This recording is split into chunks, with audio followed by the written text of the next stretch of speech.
Chérie, je sors avec mes copines. Attends, mon cœur. Assieds-toi, j'ai quelque chose à te dire. Ça a l'air important. Qu'est-ce qu'il y a? J'ai décidé de réduire mes heures de travail. Parce que... Pardon? Pourquoi? Eh bien, je voudrais faire quelque chose pour nous. Entre le travail et la routine, on s'éloigne un peu. J'aimerais passer plus de temps avec toi. Parce que... Mais on va vivre de quoi exactement? L'amour, ça paye pas les factures, tu le sais bien, non? Je le sais très bien. Mais prendre du temps pour notre couple, c'est plus important que tout le reste. Julia. Tu parles comme une femme. Attends, tu veux devenir femme au foyer, c'est ça? Et qui va subvenir à nos besoins? Dis-moi. J'ai bien fait mes comptes. Et même si je fais quelques heures en moins, il suffira de quelques sacrifices pour ne pas sentir la différence. Attends, je pense que t'as pas bien saisi là. Moi, une vie médiocre, je n'en veux pas. C'est clair? Je m'attendais pas à cette réaction. Et moi, je m'attendais pas à me retrouver mariée à une personne aussi peu fiable et immature. Au lieu de penser à gagner de l'argent, pour me faire vivre la belle vie, me couvrir de cadeaux, m'offrir des voyages, toi tu fais quoi? Tu veux passer plus de temps avec moi? Mais arrête. Julia, je te couvre déjà de cadeaux. Mais rien ne peut remplacer le temps passé ensemble. Une belle soirée, un dîner en amoureux, une balade, de beaux voyages. Pour qu'on puisse profiter de chaque moment ensemble. Mais ça te semble normal de renoncer à l'argent pour passer 2 ou 3 heures de plus ensemble par jour? Pour moi, c'est inutile. Bon. Je voulais juste passer plus de temps avec toi. Ouais bah, moi je vois les choses différemment. On en a plein du temps pour être ensemble, peut-être même un peu trop. Bon allez, j'y vais maintenant. Mes copines sont en train d'attendre. Bonne soirée. Salut.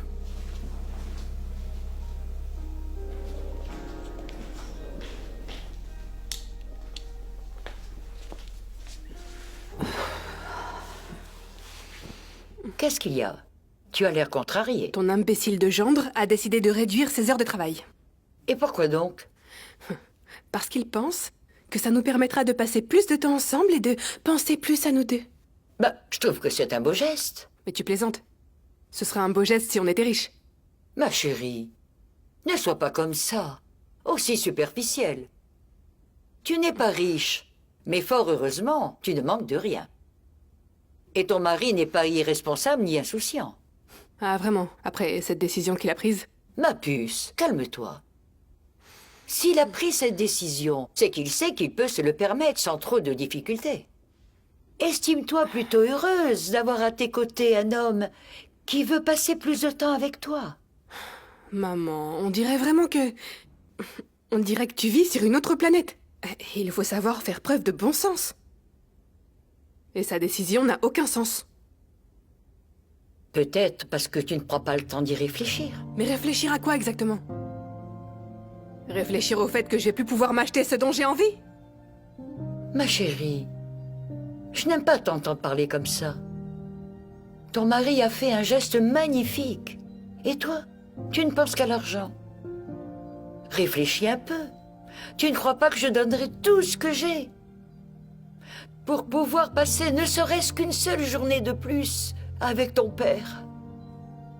La vie a été dure avec moi, sévère, en m'arrachant ce qui m'était le plus cher, mon mari, ton père, en m'empêchant d'être avec lui et faire ces petites choses ensemble. Ces petites choses si simples et précieuses que ton mari veut faire avec toi et que tu es en train de prendre pour acquises. Ma puce, dis-moi, est-ce que tu ne donnerais pas tout ce que tu as pour prendre ton père dans tes bras? Hein? Si. Alors pourquoi? Pourquoi tu ne considères pas cet amour de la même façon avec ton mari? Ma chérie, n'attends pas qu'il soit trop tard pour t'en rendre compte. Je t'en prie, chaque seconde est précieuse. Et puis le temps est le plus beau des cadeaux, si tu savais. T'as raison. Je n'avais vraiment pas vu les choses sous cet angle. Je sais combien t'as souffert pour papa. Et c'est vrai qu'il n'y a pas un jour qui passe sans que je ne pense à lui. Je ferai tout pour qu'il revienne. Ne serait-ce que pour lui faire un câlin. Ma puce, On est tellement habitué à la normalité qu'on la prend parfois pour acquise. Je suis désolée, maman. Ce n'est pas à moi que tu dois demander pardon.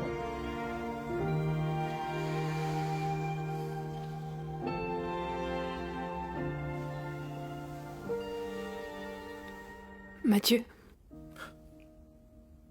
Tu es déjà là? Mathieu, Ne dis rien. Pas besoin de t'excuser. c'est quoi ça?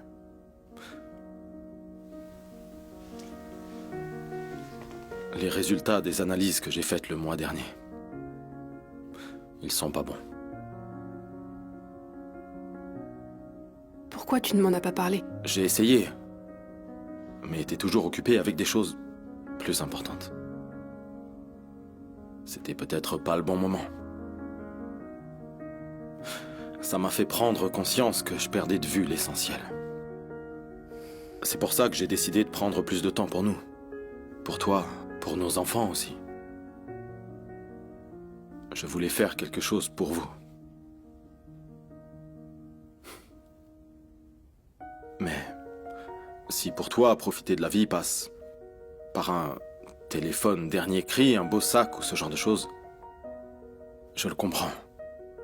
J'approuve pas, mais je comprends. Je veux que tu sois heureuse.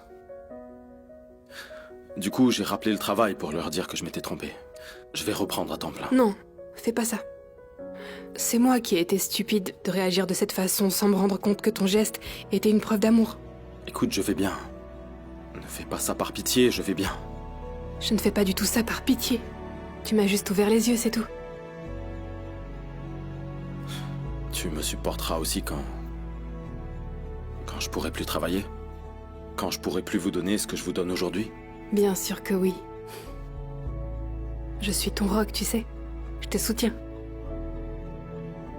On va tout surmonter ensemble. Ok? Ok. Est-ce que tu me pardonnes maintenant? Je t'avais pardonné avant que tu me le demandes. Viens là.